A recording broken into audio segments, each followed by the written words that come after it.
Untuk mendukung channel ini, jangan lupa like, komen dan subscribe dan aktifkan lonceng kuning agar tidak ketinggalan video selanjutnya.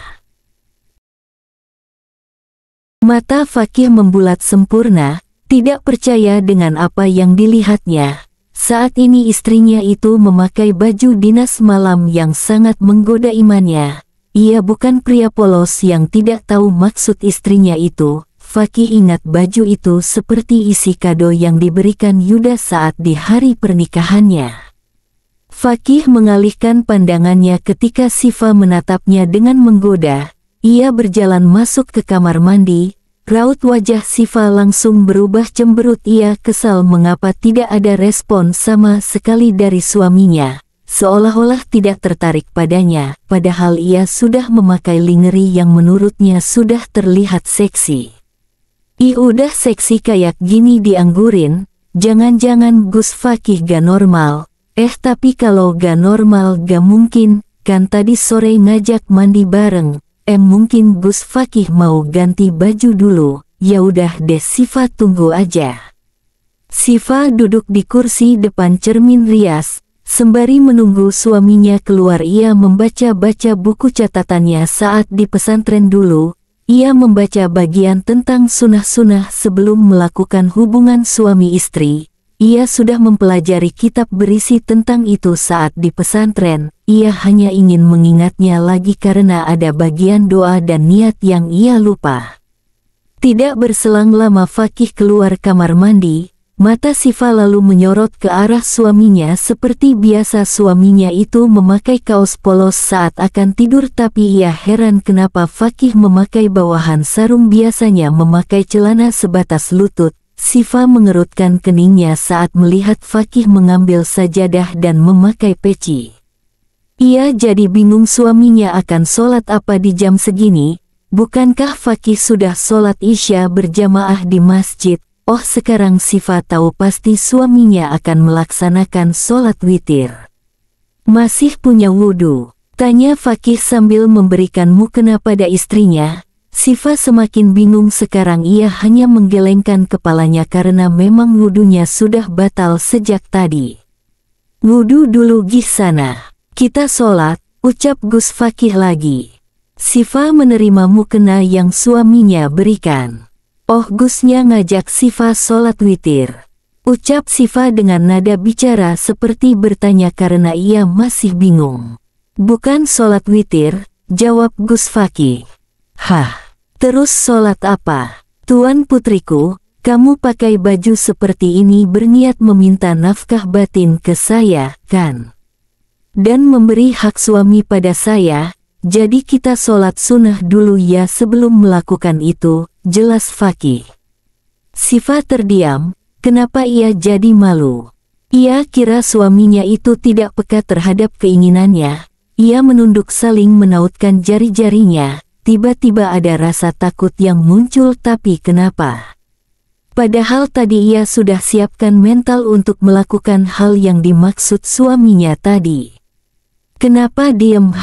Perkataan saya salah ya. Kalau gitu tunggu kamu siap saja, mungkin saya yang terlalu kepedaan, ujar Fakih. Sifa udah siap kok, siap lahir batin. Ngapain juga Sifa mancing syahwat Gusnya pakai baju kayak gini kalau gak siap anuan. Beneran udah siap, nanti jangan nangis loh dan ngomel-ngomel ke saya, pikirin dulu mateng-mateng. Sifa udah pikirin mateng-mateng kok dan Sifa udah siap. Aku mau dapat ridho dari Allah dengan menjadi istri yang baik dan bisa melayani suami dengan baik juga. Tapi kenapa Gusnya tadi bilang jangan nangis? Emang sakit ya kalau anuan? Sifa jadi takut. Tidak usah takut Tuan Putri, gak akan sakit kok, percaya aja sama pangeran. Ya udah sekarang wudhu, kita sholat sunnah dulu. Sifa mengangguk lalu melangkah ke kamar mandi untuk berwudhu. Setelah wudhu ia kembali dan langsung untuk sholat. Sudah hafal niat sholatnya? Tanya Gus Fakih dan Sifa mengangguk karena memang ia telah menghafal di buku catatan sebelumnya. Gimana bunyinya? Fakih ingin tahu apakah niat yang dibacakan istrinya itu benar atau salah. Jika salah ia akan membenarkannya. Bismillahirrahmanirrahim. Usoli sunatan lailatas sifa fi rokataini lillahi ta'ala. Fakih hanya mengangguk menandakan bacaan niat sifa benar, lalu mereka melakukan sholat sunnah itu. Setelah sholat dan membaca doa, mereka melakukan apa yang belum pernah mereka lakukan sebagai sepasang suami istri, menunaikan ibadah yang disunahkan. Di malam Jumat itu di mana semua orang sudah berada di dalam mimpi, mereka berdua bergemul mencari ridho dan pahala dari Allah, dan di malam itu juga Sifa Askia Husna kehilangan keperawanannya oleh seorang Muhammad Fakih Haidar. Pukul 2.45 Fakih terbangun dari tidurnya karena suara alarm yang berbunyi membangunkan dirinya untuk melaksanakan sholat tahajud. Mengingat ia dan Sifa baru saja melaksanakan ibadah sebelum tidur, ia harus mandi wajib terlebih dahulu sebelum sholat tahajud. Ia mengusap-usap kelopak matanya menetralkan pandangan agar lebih jelas, kemudian ia melihat ke arah seseorang di sampingnya yang tertutupi selimut hingga kepala. Fakih menurunkan selimut itu sampai dagu istrinya. Sifa masih terlelap dengan damai. "Tuan Putri," panggil Fakih pelan. Tidak ada respon sama sekali dari sang istri. "Sifa sayang, ayo bangun," ucapnya lagi sambil mengelus pelan pipi Sifa. Sahut Sifa berdeham pelan sambil menggeliat karena sentuhan dan panggilan Fakih. "Ayo bangun." Sifa menyipitkan matanya karena cahaya redup kamar menyilaukannya. Perlahan ia membuka matanya lalu ia melihat jam yang menempel di dinding dan menunjukkan masih jam 3 pagi saja belum. "Sifa baru tidur 2 jam Gus, masih ngantuk. Aku izin bolong dulu ya sholat tahajudnya ya Gus," ucap Sifa dengan suara serak sambil melihat ke arah suaminya dengan setengah terpejam. Alasannya, "Gak ada, gak kuat bangun aja masih ngantuk. Badannya sakit-sakit ya, cuma pegel-pegel, sama itunya sedikit sakit. Maaf ya, ya udah gak apa-apa, gak sholat tahajud nanti bangun ya waktu sholat subuh jangan sampai ketinggalan, dan inget jangan lupa mandi wajib." Fakih mengizinkan istrinya itu untuk kembali tidur, karena itu ulah dirinya juga membuat Sifa jadi kurang tidur, memberikan waktu untuk Sifa beristirahat lebih lama. Sifa dengan mata yang masih setengah terpejam menunjukkan jari jempolnya pada Fakih. "Siap pangeranku," ucapnya. Fakih mendekatkan dirinya pada Sifa dan sedikit mengangkat kepalanya lalu tersenyum dan gemas melihat wajah mengantuk istrinya. "Cium dulu," ucap Fakih. Sifa membuka matanya kembali, lalu sedikit mengangkat kepalanya mencium sekilas pipi Fakih dan bibir suaminya langsung tersenyum merekah karena ciuman itu. "Jadi pengen lagi," kata Fakih sambil tangannya mengacak-acak rambut Sifa. "Ih sama Gus mandi, katanya mau sholat," sahut Sifa. Fakih terkekeh mendengar ucapan istrinya itu lalu ia turun dari ranjang dan melangkah ke kamar mandi.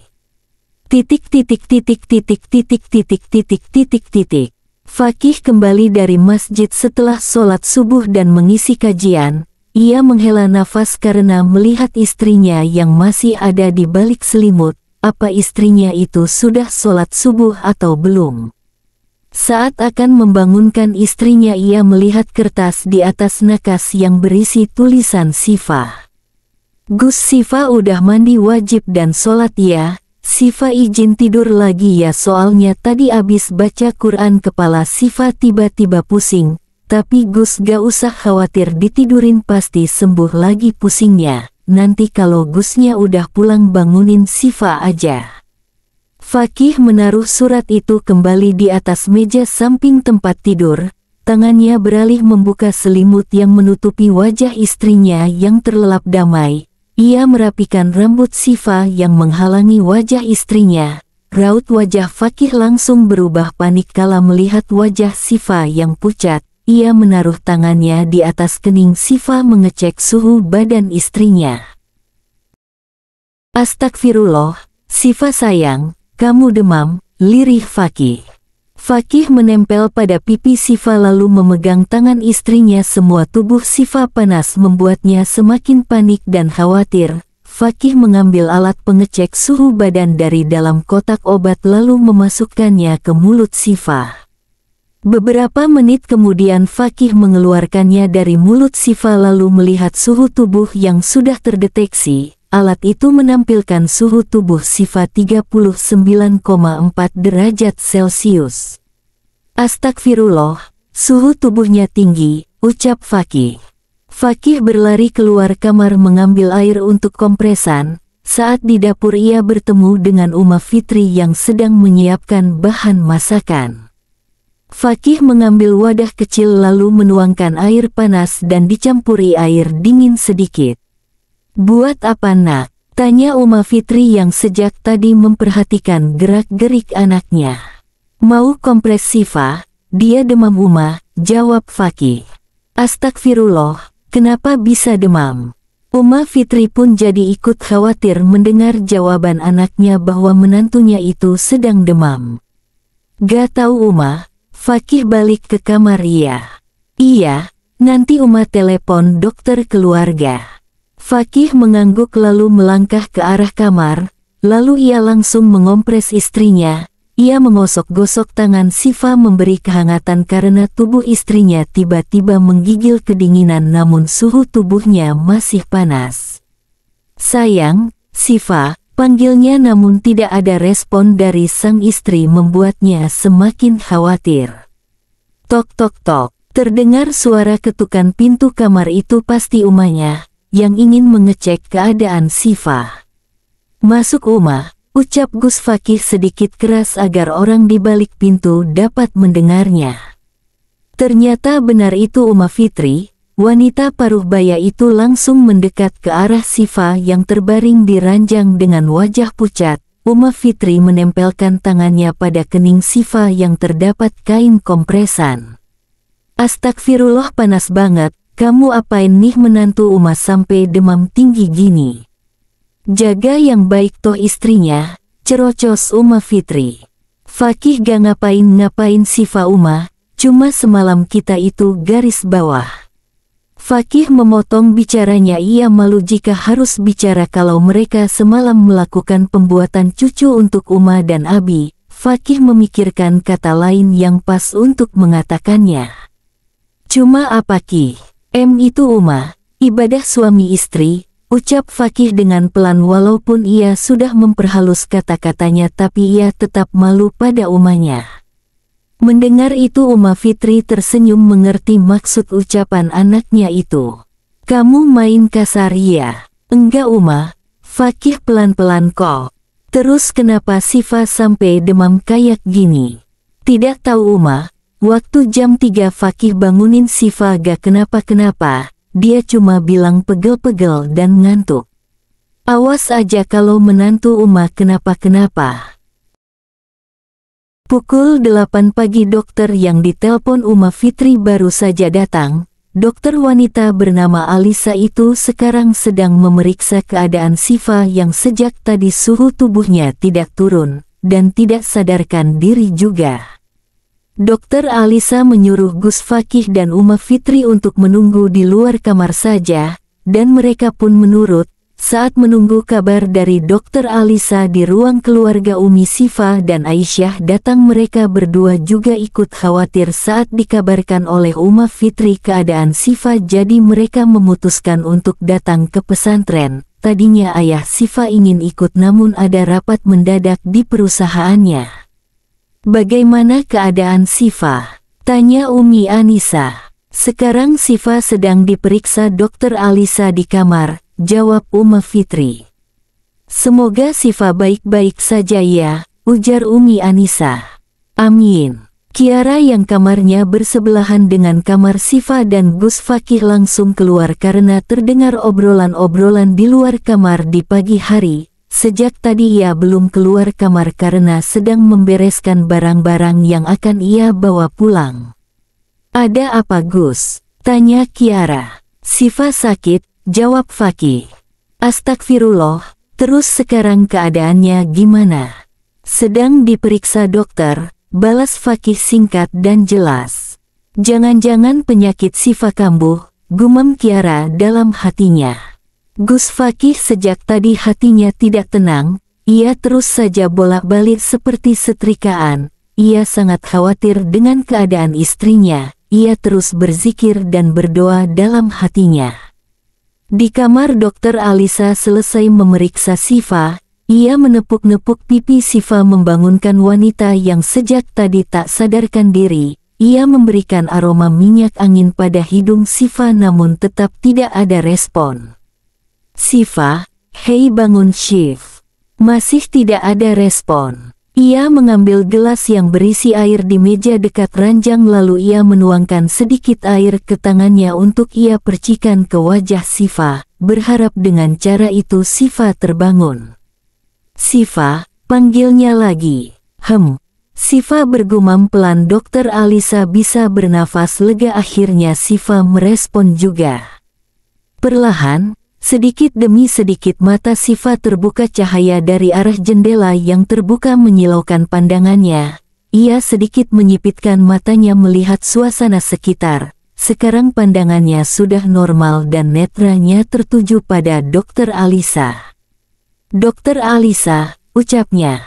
Alhamdulillah. Akhirnya kamu sadar juga, pasti kamu tidak minum obat dari saya ya?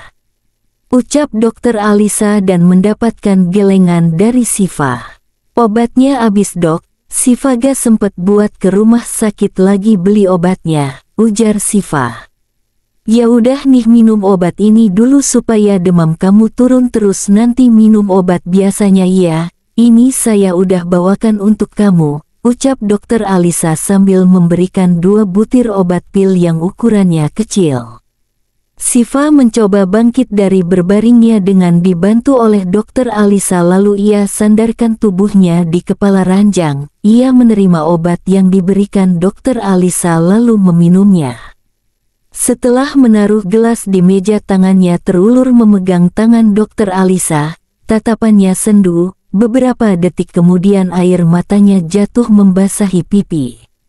Dok, Sifa minta tolong sama Dokter Alisa buat gak bilang tentang penyakit Sifa ke suami aku dan yang lainnya. Nanti Sifa aja yang bicara ke mereka langsung di waktu yang tepat, lirih Sifa. Dokter Alisa menghela nafas mendengar ucapan Sifa itu. Ternyata pasiennya itu belum sama sekali memberitahu penyakit yang diderita pada keluarganya. Jadi semenjak 2 minggu yang lalu kamu tahu penyakit ini, kamu belum memberitahu keluarga dan suami kamu? Tanya Dokter Alisa dan Sifa mengangguk sebagai jawaban. Memangnya dia belum memberitahu Gus Fakih dan keluarga yang lain, ia hanya memberitahu soal penyakitnya pada Kiara tadi malam. Terus kamu mau kasih tahu mereka kapan? Kapan waktu yang tepat itu? Jangan buat mereka seolah-olah bukan orang yang kamu percaya. Mereka keluarga kamu berhak tahu, jangan rahasiakan dari mereka. Tutur Dokter Alisa. Tok tok tok. Terdengar suara ketukan pintu kamar dari luar. Sifa buru-buru menghapus air matanya agar orang-orang rumah tidak curiga. Please dok, jangan beritahu mereka ya, biar Sifa aja yang kasih tahu mereka. Sifa gak mau buat mereka sedih dan khawatir. Please ya dok, please, mohon Sifa sembari menangkup kedua tangannya. Dokter Alisa mengangguk pasrah. Dia hanya menyetujui permintaan Sifa. Dia tidak mau terlalu berikut campur. Yang terpenting ia sudah mengingatkan Sifa untuk hal itu. Fakih dan yang lain masuk ke dalam kamar dengan raut wajah yang khawatir. Sifa terkejut karena Umi dan Aisyah juga ada di sini. Melihat Sifa demam saja semuanya langsung khawatir dan sedih, apalagi mereka tahu soal penyakitnya. Ia semakin tidak tega untuk memberitahu keluarganya. Alhamdulillah, sayang kamu udah sadar. Saya takut banget kamu kenapa-kenapa, ucap Fakih yang sudah naik ke atas ranjang. tangannya sembari mengelus puncak kepala istrinya. Siva mencoba tersenyum menyembunyikan rasa sedihnya. Siva gak apa-apa kok, bentar lagi juga udah sembuh, sahut Siva. Dia cuma demam biasa, tadi saya sudah memberikan obat penurun demam dan alhamdulillah demamnya turun. Saya mau beri saran pada Gus Fakih dan orang tua Siva, jangan sampai Siva kelelahan dan kurang tidur lagi supaya demam tinggi ini terulang lagi. Fisik Siva sangat lemah, jelas Dokter Alisa. Alhamdulillah, ucap semuanya setelah mendengar penjelasan dari Dokter Alisa. Baik dok, terima kasih, saya akan menjalankan saran dari Dokter Alisa, ucap Fakih. Dengar tuh Fakih, kamu pasti semalam buat Siva kecapean ya, selesai jam berapa? Proses penanaman kecebongnya sampai menantu Uma ini kurang tidur, omel Uma Fitri. Sontak membuat Umi Anissa, Dokter Alisa dan Kiara yang mengerti langsung tertawa dan Aisyah hanya ikut tertawa garing karena tidak mengerti semuanya menertawakan apa. Ngapain Kak Siva sama Gus Fakih main kecebong malam-malam? Gumam Aisyah. Astagfirullah Uma, lirih Fakih. Malu mendengar ucapan Umanya, apalagi ada orang lain di sini yaitu Dokter Alisa. Ia jadi menyesal sudah bercerita kejadian semalam pada Umanya. Kalau begitu saya permisi pulang, masih ada tugas di rumah sakit, ucap Dokter Alisa. Iya dok, terima kasih ya sudah meluangkan waktunya untuk kesini, ujar Uma Fitri. Sudah tugas saya Uma. Mari saya antar. Uma Fitri dan Dokter Alisa melangkah keluar, kini tersisa pasangan suami istri, Umi Anissa, Aisyah, dan Kiara. Umi Anissa menaruh mangkuk yang berisi bubur di meja lalu duduk di pinggir ranjang mengelus wajah anaknya. Ini Umi udah beliin kamu bubur, dimakan ya terus istirahat, ingat istirahat jangan petakilan malah keluyuran nanti malah kecapean, ucap Umi Anissa. Siap Umiku sayang, balas Siva. Ya udah Umi sama Aisyah di luar aja ya takut ganggu kamu istirahat, ucap Umi Anissa lagi lalu mencium kening anaknya. Syafakilah kak, ucap Aisyah. Amin, jazakumullah khairan dek, balas Siva. Mereka berdua keluar kamar, sekarang tersisa Kiara yang masih berdiri menatap sendu pada Siva. Kiara tahu pasti temannya ini sedang tidak baik-baik saja namun ia tetap tersenyum. Ia tahu Siva ini wanita yang kuat. Kiara duduk di pinggir ranjang samping Siva, tangannya memegang tangan hangat Siva. Are you okay? Ucap Kiara. Iya, aku gak apa-apa. Kiara tahu mulut Siva berkata tidak apa-apa namun dari matanya menandakan bahwa dirinya sedang tidak baik-baik saja. Bagaimana perasaan kalian jika tiba-tiba kalian yang selalu sehat diagnosa penyakit leukemia? Itulah yang dirasakan Siva sekarang. Rasa sedih, takut, khawatir bercampur aduk saat mendengar penjelasan dokter saat itu. Ia hanya bisa berdoa semoga Allah bisa menyembuhkan penyakitnya ini. Jika Siva tidak melarangnya untuk mengatakan yang sejujurnya pada yang lain, mungkin sejak tadi ia sudah mengatakannya pada Gus Fakih dan orang tua Siva. Maaf Yara, aku gak bisa ikut antar kamu pulang, ucap Siva. Gak apa-apa, yang penting lo sembuh dulu, istirahat yang banyak biar bisa main ke rumah gue. Lagian gue pulang dijemput Azam kok, balas Kiara. Iya deh, nanti kalau aku udah sembuh, aku bakal sering main ke rumah kamu. Oke, gue mau siap-siap pulang, semoga lo cepet sembuh dan kepada pangerannya Tuan Putri Siva mohon agar selalu menjaga Tuan Putrinya agar sehat kembali. Tanpa kamu suruh, saya sudah pasti akan menjaga Tuan Putri yang cantik ini, balas Fakih sambil mengunyil-ngunyil pipi Siva. Kayaknya gue harus cepet-cepet keluar dari kamar sebelum gue panas lihat keunguan kalian deh. Setelah sarapan bukannya istirahat, Siva malah mengajak suaminya keluar untuk menghirup udara segar. katanya capek istirahat terus. Ia ingin menghabiskan waktu hari ini bersama Fakih selama hari libur. Niat Fakih juga ia akan mengajak Sifa pergi ke suatu tempat karena melihat Sifa sakit, jadi ia mengurungkan niatnya, tetapi kali ini Sifa yang ingin pergi keluar, jadi Fakih melaksanakan kembali rencananya. Fakih membawa Sifa ke sebuah hutan pinus dekat pesantren. Udara sejuk, angin berhembus, membuat pikiran Sifa jadi jernih, bisa menghirup udara segar dengan banyak. Bibirnya selalu tercetak senyum melihat suasana sekitar. Tangannya terus menggenggam tangan suaminya. Matanya berbinar-binar ketika melihat sebuah rumah pohon yang sudah dihiasi dengan banyak bunga dan balon baru. Kali ini dia melihat keromantisan suaminya ini. "Naik yuk Gus," ucapnya sambil menunjuk ke arah rumah pohon itu. "Bisa naiknya, itunya gak sakit?" tanya Fakih, dan Sifa mengerti arah bicara suaminya itu kemana. Sakit sedikit sih," balas Sifa. "Karena sakit itu perbuatan saya, jadi saya gendong kamu ke atas." "Emang bisa?" "Bisa, percaya aja sama saya." Fakih membungkuk, lalu Sifa menaiki punggung suaminya dan langsung mengalungkan tangannya pada leher Fakih. Suaminya itu perlahan menaiki tangga kayu itu satu demi satu hingga ke atas rumah pohon. "Alhamdulillah," ucap keduanya. Masya Allah, bagus banget ini semua Gus." Fakih yang hias. "Iya, sweet deh my husband ini, makasih ya Gus." Sifa memeluk Fakih sangat erat, tidak mau melepaskan suaminya itu. Rasa tidak mau meninggalkan pria yang 1 bulan kebelakang sudah menghiasi hidupnya. Tiba-tiba rasa takut muncul mengingat penyakit yang bisa kapan saja membuatnya pergi dari dunia ini.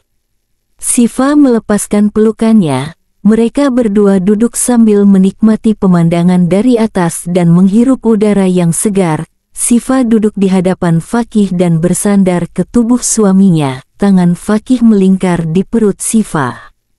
"Aku boleh manggil Gusnya, Mas?" "Boleh, saya lebih suka dipanggil itu daripada kamu memanggil saya Gus." "Mas, Sifa mau tanya deh, kita kan gak tahu takdir yang dituliskan oleh Allah selanjutnya seperti apa. Kalau Mas Fakih dikasih pilihan Sifa yang pergi duluan atau Masnya yang pergi ninggalin Sifa duluan, Mas pilih yang mana?" "Saya lebih baik Mas saja yang terlebih dulu pergi. Saya tidak mau melihat kamu pergi. Saya sudah kehilangan istri pertama Mas dan sekarang saya tidak mau kehilangan kamu Tuan Putri," tutur Fakih lalu mengecup pipi Sifa sekilas setelah mengucapkan hal itu. "Tapi Sifa juga gak mau kehilangan Masnya. Aku gak mau lihat Mas Fakih pergi ninggalin Sifa." "Ya udah, kita harus tetap bersama sampai di perut kamu ini tumbuh pangeran dan putri kecil," ucap Gus Fakih sambil mengelus perut istrinya. "Dan setelah anak-anak kita lahir, jika Allah punya takdir lain kita tidak bisa melihat anak-anak kita tumbuh, saya lebih baik pergi meninggalkan dunia ini bersama kamu daripada salah satu dari kita berdua pergi terlebih dulu. Biarkan anak-anak kita yang melanjutkan kisahnya." Sifa tersenyum, ia menggenggam erat tangan suaminya sangat erat. Ia sangat beruntung mempunyai suami seperti Gus Fakih yang sangat menyayangi dan mencintainya dengan tulus. Sifa merubah posisi duduknya menghadap pada Fakih. Mereka berdua masih berada di rumah pohon. Sifa memegang kedua tangan suaminya. Ia menarik nafas dalam-dalam lalu menghembuskannya perlahan. "Mas, Sifa mau cerita tentang suatu hal yang udah Sifa rahasiain ke semuanya. Tapi setelah aku cerita pokoknya Mas Fakih gak boleh marah, ngomel-ngomel dan apalagi sampai sedih," ujar Sifa lembut. Sebenarnya ia ragu untuk mengatakan tentang penyakitnya, namun suaminya itu harus tahu. Tangan Fakih terulur mengelus pipi kanan Sifa lalu tersenyum pada istrinya. "Cerita apa Tuan Putri? Mas janji gak bakal marah atau ngomel-ngomel," ucap Fakih lembut. Mata Sifa sudah berkaca-kaca, ia sudah menebak pasti air mata ini akan jatuh ketika dia berkata jujur pada suaminya. Dia tidak bisa lagi menyembunyikan hal ini lagi pada Gus Fakih, biarlah yang lain tidak tahu tapi suaminya itu harus mengetahuinya.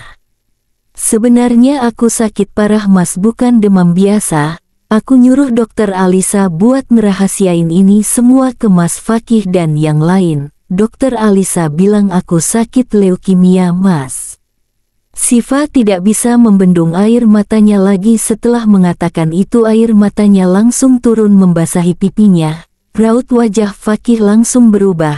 Senyum yang tadi terus menghiasi kini pudar. Ia langsung memeluk istrinya menenangkan tubuh Sifa yang bergetar. Sifa takut Mas, sangat takut sama penyakit ini, lirih Sifa. Jangan takut sayang, kita hadapin sama-sama ya. Kamu harus lawan penyakit itu biar dia tidak lagi di tubuh kamu, ujar Gus Fakih terus mengelus punggung istrinya. Sifa takut sakit ini bisa bikin aku jauh dari Mas Fakih dan lainnya. Sifa belum siap Mas. Kita tidak tahu alur selanjutnya seperti apa sayang. Kita hanya bisa berdoa dan selalu berikhtiar pada Allah. Semoga Allah selalu membantu kita. Allah itu Maha Penyembuh. Semoga Allah mengangkat penyakit yang ada di tubuh kamu. Tuan Putri jangan takut lagi ya, ada saya di sini. Saya akan selalu menemani kamu di masa-masa sulit itu. Kita hadapin sama-sama ya. Tutur Gus Fakih membuat Sifa sedikit tenang dan lega. Fakih melepaskan pelukannya lalu tangannya menghapus air mata Sifa yang sudah membasahi pipi istrinya. Udah jangan nangis lagi ya Tuan Putri, kita lalui semua ini harus dengan senyuman. Sesuai kandungan surah Al-Baqarah ayat 286, Allah tidak memberi musibah dan tidak membebani seseorang melainkan sesuai kesanggupannya. Allah tahu kamu kuat.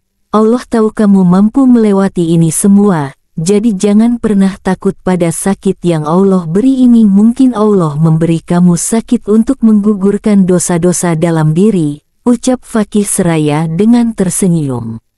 Sifa pun ikut tersenyum walaupun dirinya masih sesegukan akibat menangis. Ia jadi jauh lebih lega dan tenang mendapatkan dukungan, perhatian, dan penjelasan dari suaminya. Sifa sungguh-sungguh beruntung bisa memiliki sosok seorang Gus Fakih. Nah gitu dong senyum, Masya Allah kecantikan kamu jadi berlipat ganda. Ih gombal, saya gak gombal memang bener Tuan Putri ini kalau senyum cantik banget. Rasanya Sifa seketika melupakan kesedihannya karena pujian itu. Sekarang perutnya seperti ada kupu-kupu berterbangan ditambah pipinya memerah merona. Ia menutupi wajahnya yang panas dan memerah karena pujian itu. Ih Gus jangan puji Sifa gitu dong, rasanya aku pengen terbang, celetuk Sifa. Saya mau tanya, kata dokter Alisa kamu harus apa untuk bisa menyembuhkan penyakit itu? Dokter Alisa bilang, Sifa harus rutin kemoterapi selama 2 atau 3 bulan, dan rajin minum obat yang dikasih sama dokter Alisa, jelas Sifa. Ya udah besok kita ke rumah sakit ya, temuin dokter Alisa dan kita buat jadwal untuk kemoterapi kamu, ujar Gus Fakih. Setelah mendengar penjelasan istrinya, Fakih memutuskan untuk secepatnya membawa Sifa memeriksa lebih lanjut penyakitnya. Katanya makin cepat makin bagus, jadi semakin cepat Sifa menjalani kemoterapi semakin cepat juga Sifa untuk sembuh. Tapi, kan besok Mas harus ke kampus, ucap Sifa mengingat kalau besok adalah hari Senin jadi pasti suaminya harus pergi ke kampus untuk mengajar mata kuliah. Besok saya hanya mengajar 1 kelas jadi kita bisa ke rumah sakit ba'da duhur. Makasih ya Mas, ana uhibuk pangeranku, ucap Sifa sambil mencium punggung tangan suaminya. Uhibuk ai dan Tuan Putri, balas Gus Fakih melakukan hal yang sama mencium tangan Sifa, lalu memeluknya sebentar. Selain ikhtiar dengan dibantu dokter, kamu harus ikuti amalan Rasulullah ketika kita sedang dalam sakit, kesusahan, setiap selesai sholat kamu baca sholawat Sifa sebanyak 3 kali. Sebelum tidur dan di pagi hari kamu baca sholawat Tibil Qulub sebanyak 10 kali balikan. Insya Allah itu sholawat penyembuh, jelas Gus Fakih. Kalau sholawat Tibil Qulub Sifa hafal, tapi kalau sholawat Sifa, aku pernah dengar tapi lupa. Nama sholawatnya sama kayak nama aku hehe. Ucap Sifa sambil menggaruk kepalanya yang tidak gatal. Ia berusaha mengingat bunyi lafaz sholawat Sifa. Nama kamu itu berarti obat, penawar, penyembuh. Jadi gini bunyi sholawat Sifa itu. Allahumma salli ala Sayyidina Muhammadin Habibil Mahbubi Syafifil ilal wa mufarijil kurubi wa ala alihi wa syahbini wa salim. Oh gitu, nanti Sifa catat dan hafalin deh, ucap Sifa. Kalau bunyi sholawat Tibil Qulub coba gimana? Tanya Gus Fakih ingin memastikan apa istrinya itu benar-benar hafal dengan sholawatnya. Allahumma sholli ala Sayyidina Muhammadin Tibil Qulubi wa dawaiha wa afiyatil abdani wa sifaiha wa nuril absyuri wa diyaiha wa ala alihi wa syahbini wa salim. Gitu, kan? Iya benar, pinter banget istriku. Fakih jadi sedikit tenang, karena istrinya itu tersenyum kembali. Sedikit demi sedikit rasa takut dalam diri Sifa menghilang. Memang benar kita butuh seseorang untuk mencurahkan semua isi hati kita. Selain curhat ke Allah, kita juga butuh makhluk yang bisa menguatkan kita, bisa mengerti apa yang kita rasakan karena kita tidak akan selamanya kuat menanggung beban sendirian. Setelah bercerita saling bertukar pikiran dan berdiam diri di atas rumah pohon sambil menikmati udara segar dan pemandangan hijau yang indah dari atas sana, kini Fakih mengajak Sifa ke suatu tempat yang tidak jauh dari rumah pohon itu. Ternyata Fakih membawa ke sebuah danau. Di sana juga ramai orang yang sedang piknik dengan duduk di karpet sambil makan dan menikmati keindahan sekitar.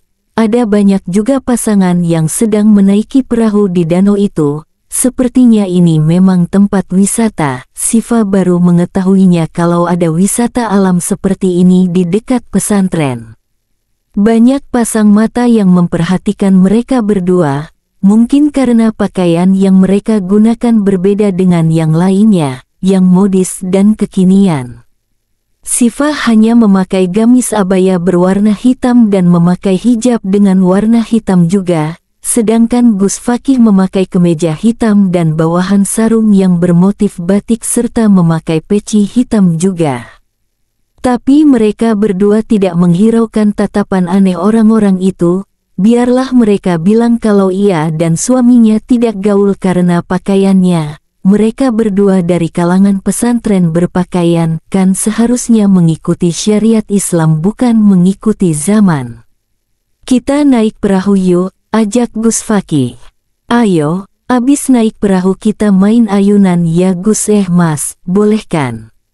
Ucap Sifa. Ia melihat di sisi kiri ada juga banyak pasangan yang bermain ayunan di pohon pinus itu. Boleh. Mereka berdua menemui orang yang menyewakan perahunya lalu Fakih membayarnya dengan uang 10 ribuan karena memang harga sewanya 10 ribu sangat terjangkau bukan?